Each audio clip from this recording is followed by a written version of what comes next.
Pemirsa PPS Channel, terima kasih masih bersama kami. Kita akan melanjutkan bincang-bincang dengan Profesor Wibowo.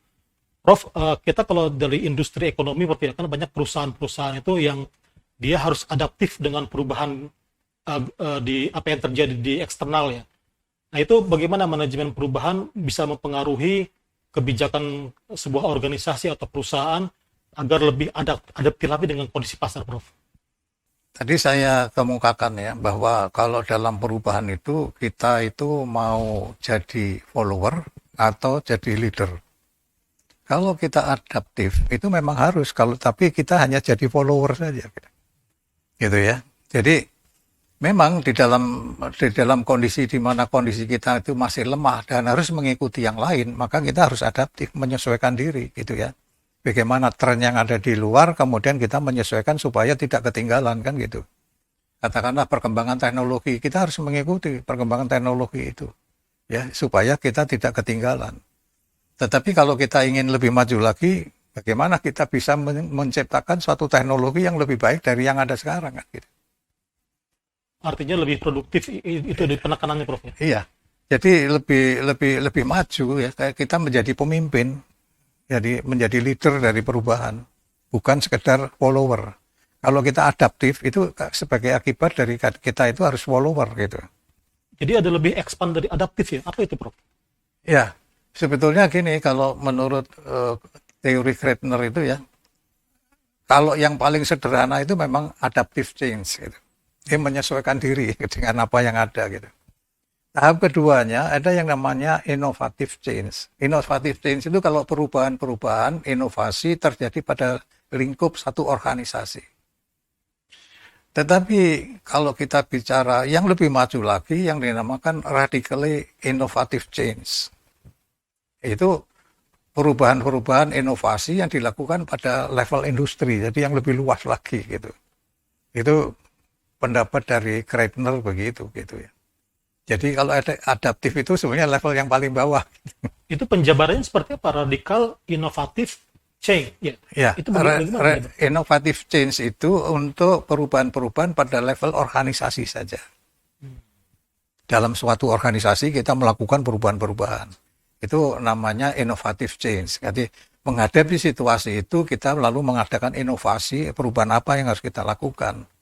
Tapi kalau radically innovative change tadi, inovasi yang kita lakukan itu berdampak kepada seluruh industri, artinya lebih luas gitu.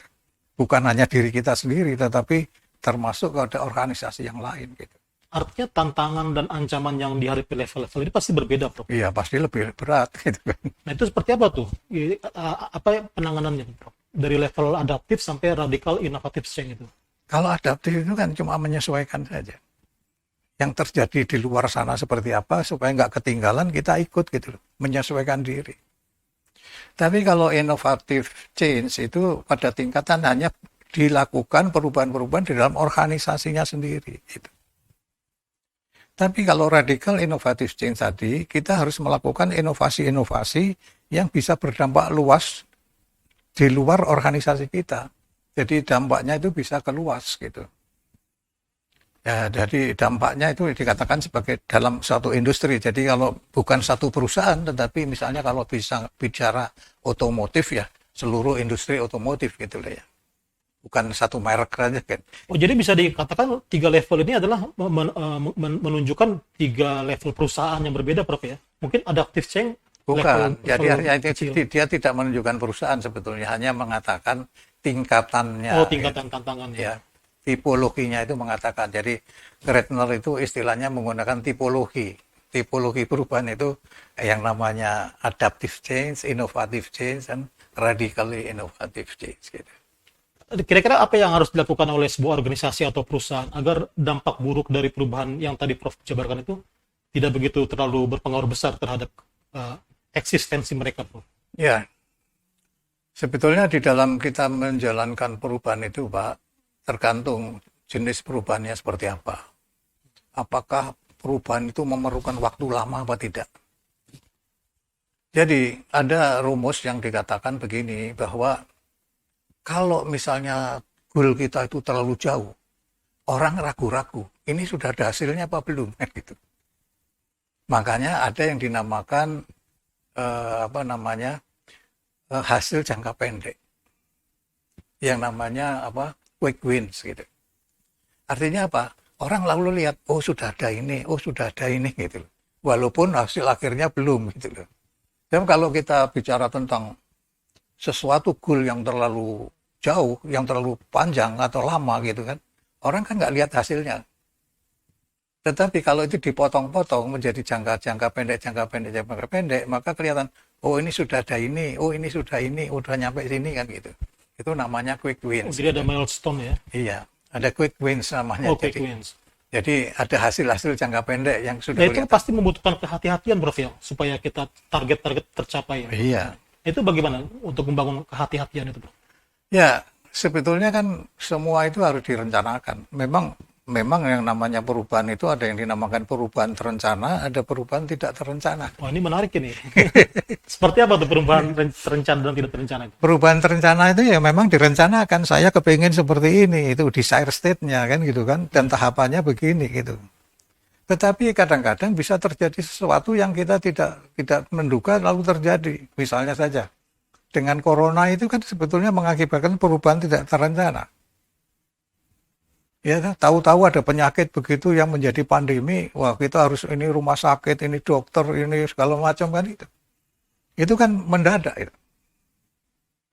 Itu enggak siapa yang merencanakan dulu ada ya. Kita untuk menghadapi corona kita harus rumah sakitnya begini, perawatnya gini, dokternya kan enggak ada.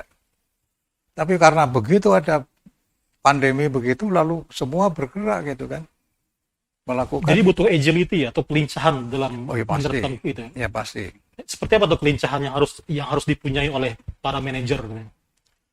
Ya, jadi si manajer itu harus tahu dulu sebetulnya apa yang harus dilakukan dengan melihat bahwa yang menjadi goal apa, kemudian siapa saja yang harus terlibat, dan kemudian merencanakan itu dan menyampaikan kepada lingkungannya bahwa apa peran mereka masing-masing.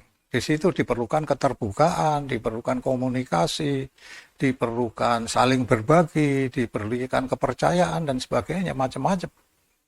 Ini dibutuhkan agar tidak terjadi sebuah Iya, jadi kerusuhan ya. kalau kita melakukan begini itu ada dasarnya gitu, dan itu mereka jelas gitu ya, apa yang, oh ini dilakukan karena ini gitu. Baik, Prof, kita sudah di penghujung acara, mungkin ada konklusi yang ingin disampaikan terkait dengan manajemen perubahan ini, Prof? Ya, jadi manajemen perubahan itu pada dasarnya adalah sesuatu yang diperlukan dalam setiap organisasi ya maupun individu ya. Artinya bahwa kita menuju kepada sesuatu yang lebih baik di kemudian hari. Intinya itu. Jadi dari kondisi existing state menuju ke desired state itu melalui satu proses. Prosesnya itu perubahan.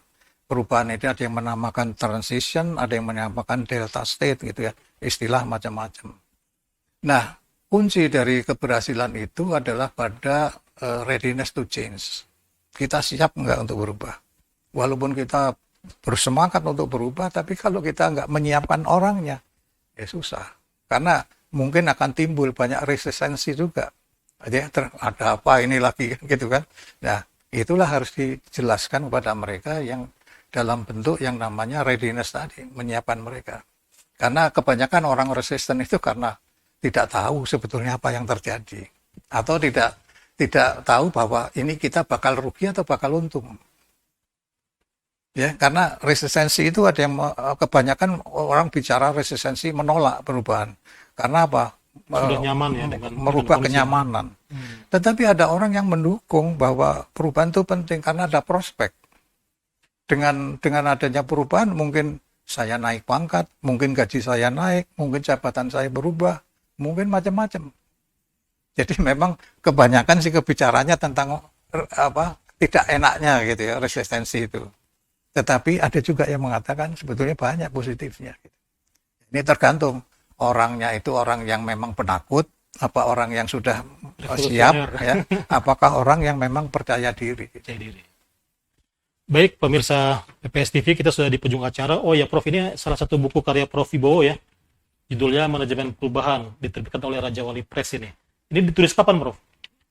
Wah, ini kan sudah edisi ke-5 kalau nggak salah. Sudah edisi ke-5 ya. Bisa Anda jadi dapatkan sudah ya, lama di toko-toko buku yang bisa Anda jumpai di dimanapun Anda berada. Ya, kita sudah di penghujung acara. Terima kasih pemirsa PPS Channel. Nantikan bincang-bincang dengan tema yang lebih menarik. Sampai jumpa.